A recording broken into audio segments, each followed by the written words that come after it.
A grandmother's blatant favoritism turns a family gathering into a battlefield of emotions when she gifts every grandchild the latest iPhone, except her son's daughter, dressed up as practical decision-making. Her cruelty cuts deep, igniting years of hidden resentment.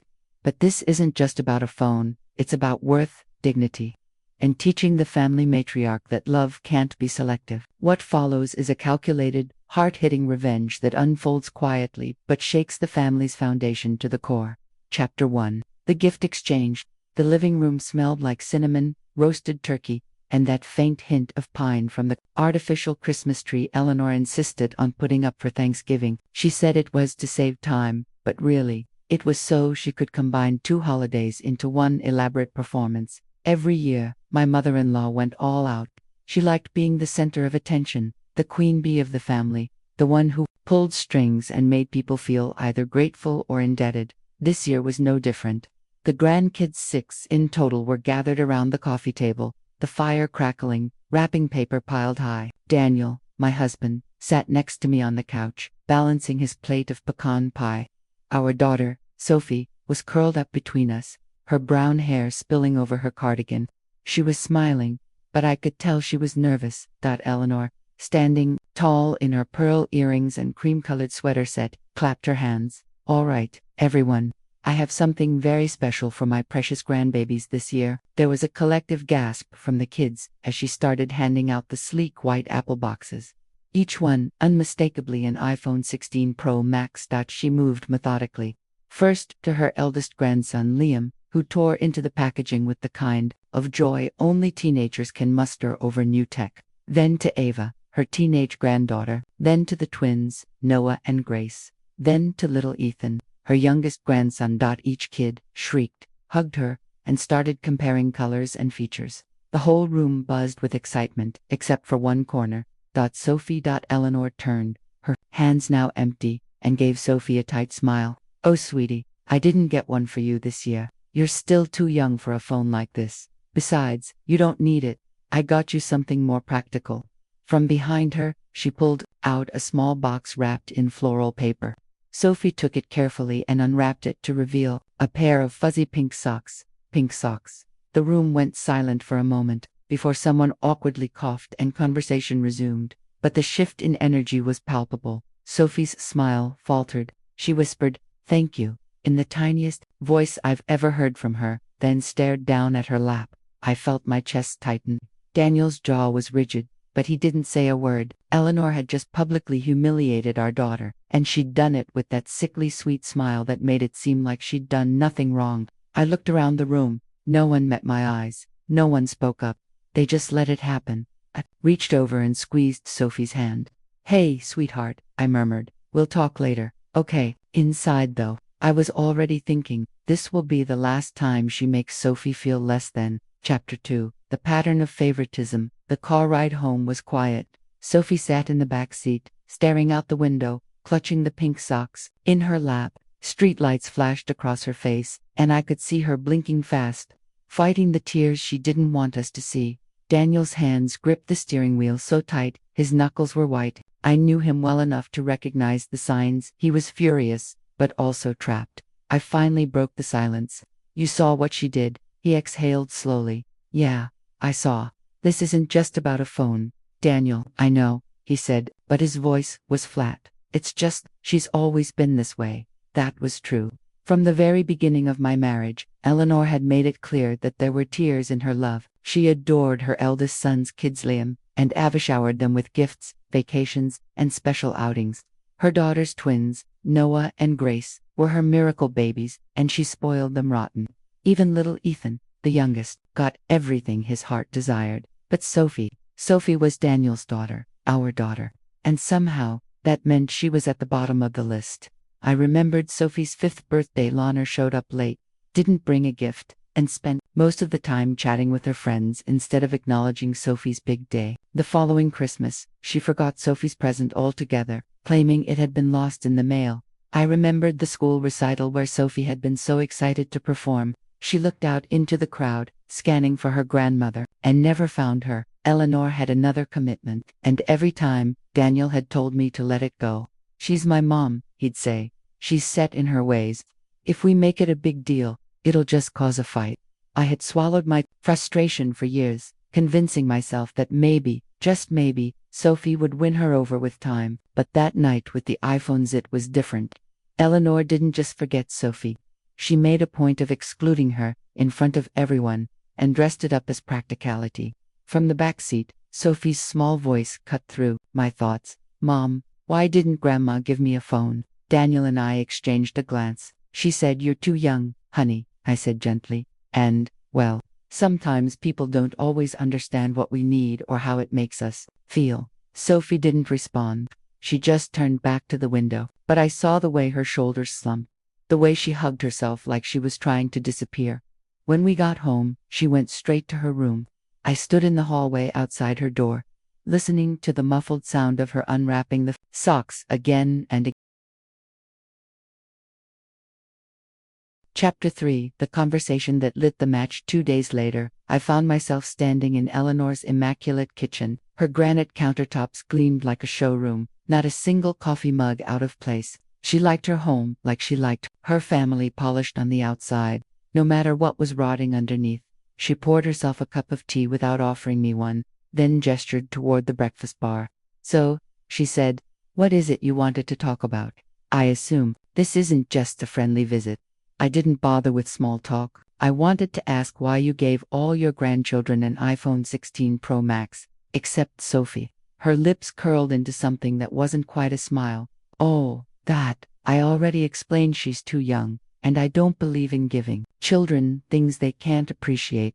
Eleanor, she's 10, and she's not just a child. She's your granddaughter." She set her cup down with a soft clink.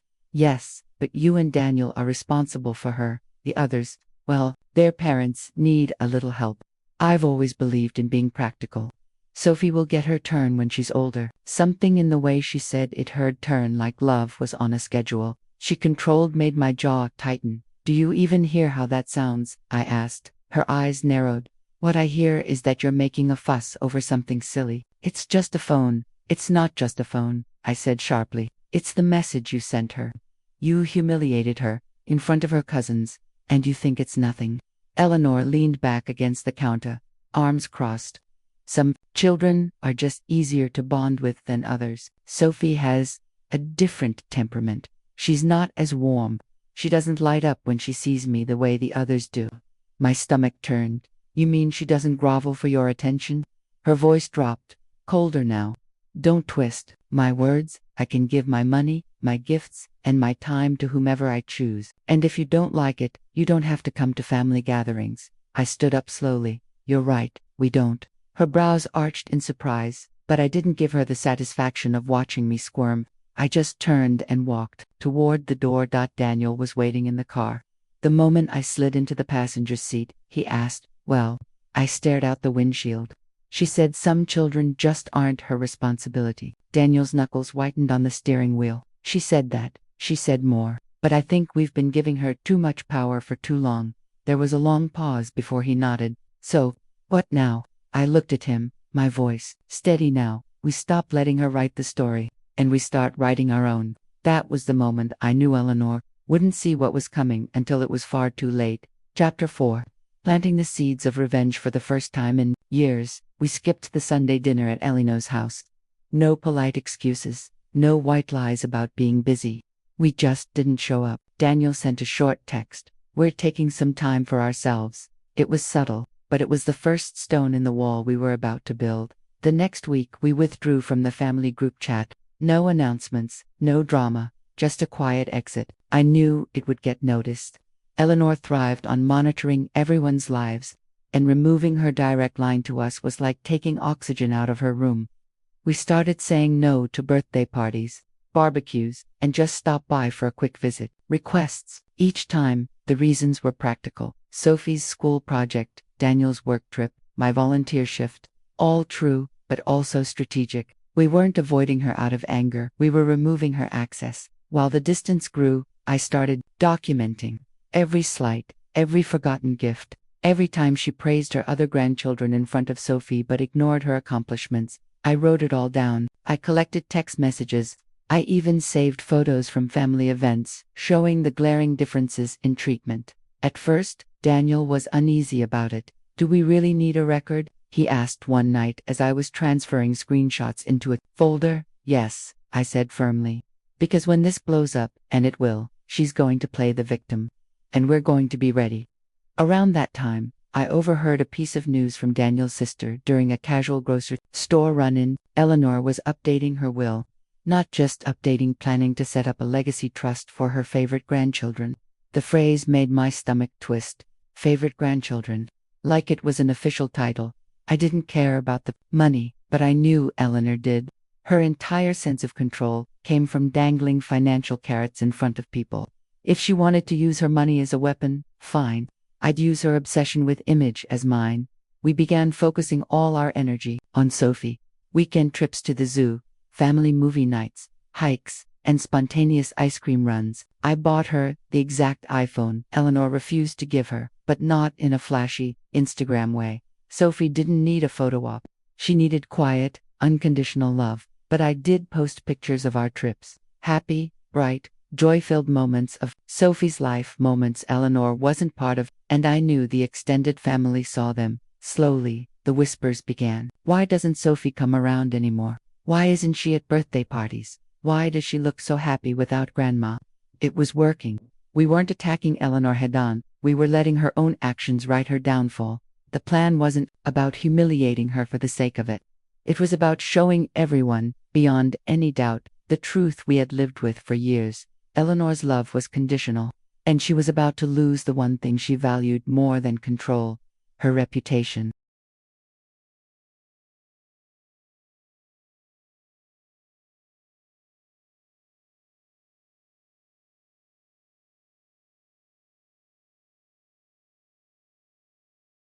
Chapter 5. The turning point. Spring came early that year, warm enough that daffodils were already blooming when the invitations went out. Eleanor was hosting a grand birthday party for Liam, her eldest grandson, her golden child. The invitation was a glossy, printed card, complete with embossed lettering and a gold foil border. There was no invitation for Sophie. It wasn't an oversight. I knew that because the party was family only, and the invite list included every cousin, aunt, uncle, even Daniel's second cousin from out of state. Sophie's name just wasn't there. Daniel called his mother to ask about it. Her voice was syrupy and cold at the same time. "Well, dear, Liam's friends will be there, and I thought Sophie might feel out of place. It's going to be very busy, and she might get bored." I didn't want her to feel left out. The hypocrisy nearly made me laugh. "Didn't want her to feel left out," she said, as if deliberately excluding her wasn't the definition of it. Daniel hung up the phone without another word. He turned to me, his face set like stone. "We're not letting her get away with this." I already had a plan. On the day of Liam's big party, the one with the catered barbecue, the bounce house, the live band, we took Sophie to Disney World. She didn't know until we were at the airport. When we told her, she covered her mouth with both hands and whispered, "Really?" as if she couldn't believe it. For 3 days, we rode roller coasters, ate churros, and stayed up late watching fireworks light up the sky over Cinderella's castle. I took photos, not posed, fake smile photos, but real moments. Sophie laughing so hard she doubled over. Sophie eating a Mickey-shaped ice cream. Sophie's eyes wide at the sight of the parades. And yes, I posted them. The timing was deliberate. While Alina's Facebook was filling with photos of her perfect party, ours was filling with something better: joy, and the comments started rolling in. "Looks like Sophie had the best weekend. Wow, she's glowing. Disney World, what a treat." Then came the questions. Wait, why wasn't Sophie at Liam's party? I thought she was invited. That's odd. She's his cousin. People were noticing. The thing about Eleanor was that she didn't mind being cruel in private, but she hated being called out in public. Her control depended on people believing she was the perfect grandmother. Now, the cracks were showing. When we got back from Disney, Eleanor called Daniel. I could hear her voice from across the room, sharp, strained, desperate to pull the reins back. "I don't appreciate you making a spectacle," she said. "People are asking questions." "Maybe they should," Daniel replied. "Maybe they should know how you treat Sophie." There was a long pause, and then Eleanor said something that told me the war had truly begun. "If you keep this up, don't expect Sophie to be in my will." Daniel didn't even flinch. "We don't want your money, Mom. We just wanted you to love her." He hung up. That was the moment I knew Eleanor was on the defensive, and that meant the public reckoning was coming sooner than she thought. Chapter 6. The public reckoning. Christmas at Eleanor's was always a performance. Every garland perfectly fluffed, every ornament strategically placed. The smell of cinnamon and cloves piped from a diffuser rather than baked into anything real. She liked the illusion of warmth more than the work of it. We hadn't been to one of her holiday gatherings in nearly a year, but this time, Daniel insisted we go. Not for her, he said. For the truth, I knew exactly what he meant. When we arrived, the gift exchange had already begun. Eleanor was seated in her armchair, a silk scarf draped around her neck like a queen holding court. One by one, she handed out lavishly wrapped presents to her favorite grandchildren: brand new gaming consoles, designer sneakers, jewelry. Each gift came with a speech about how much she cherished them. Then it was Sophie's turn. Eleanor handed her a small package, maybe the size of a paperback. Sophie unwrapped it to reveal a planner, a plain, spiral-bound planner from the office supply store, something useful for school. Eleanor said brightly. I saw Sophie's smile waver, but she nodded and whispered, "Thank you." That was my cue. Daniel stood and cleared his throat. "Before we finish, we have something we want to share." I pulled out the portable projector we'd brought, already cued to a short video. The lights dimmed, and the first images appeared. Sophie's happiest moments from the past year: her first soccer goal, winning the science fair, riding Space Mountain, laughing so hard at the zoo that she nearly fell over. In the background, we'd added soft piano music. Then came the voiceover, Sophie's own words, recorded a few nights earlier. "Sometimes, people forget about you. Sometimes, they make you feel like you don't matter. But I've learned that you can still be happy if you love yourself, and if the people who do care about you never let you forget it." The room went silent. No one looked at Eleanor.